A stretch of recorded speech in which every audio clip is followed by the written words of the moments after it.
Hey everyone, man, I did a 4-day break from Clubhouse and being on the app and running the room, and it was because I was at a ninja selling installation, which was awesome.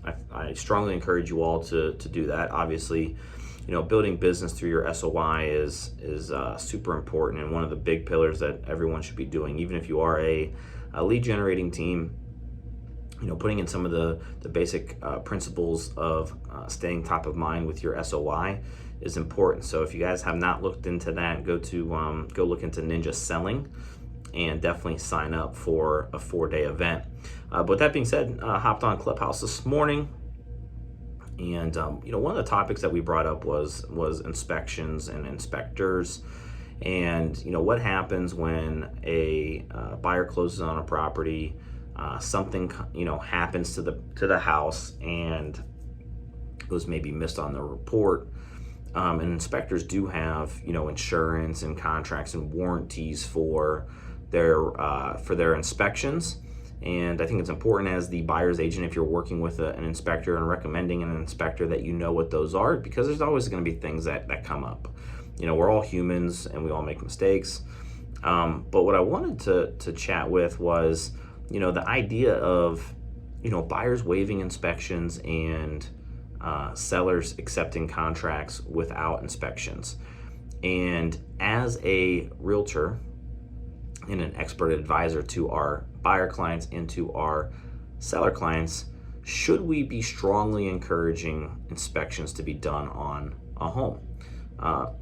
My opinion should be yes. Even on the listing side, if you get an offer without an inspection, I think you really need to talk to your sellers and just say, hey, we have this offer. There's no inspections involved. They're waiving a contingency, which is great.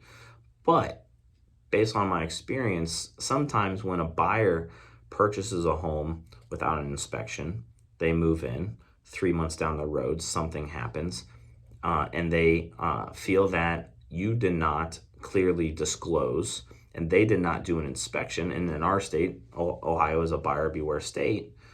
They may try to come after you for failure to disclose.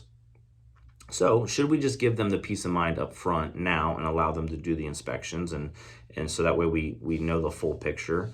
Or would you rather them close on the property and potentially most of the time there's not going to be an issue, but it only takes that one time, and I don't want that one time to be you, to where a buyer gets upset and brings you back in into some litigation over things. So my question is, as an expert advisor, should we be strongly encouraging our sellers to allow inspections to be done or accept a contract that has an inspection period, to kind of be more of a CYA for the future?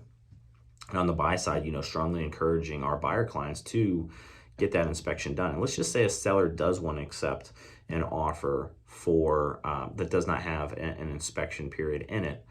As an agent, should we be having our sellers sign a document or disclosure saying they agreed to accept an offer that did not have an inspection on the property, and they know what the full extent of that is?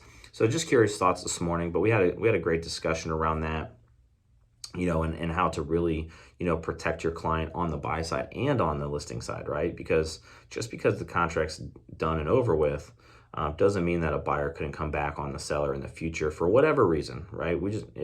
The buyers may not even have the right to do it, but they may just try to do it anyways.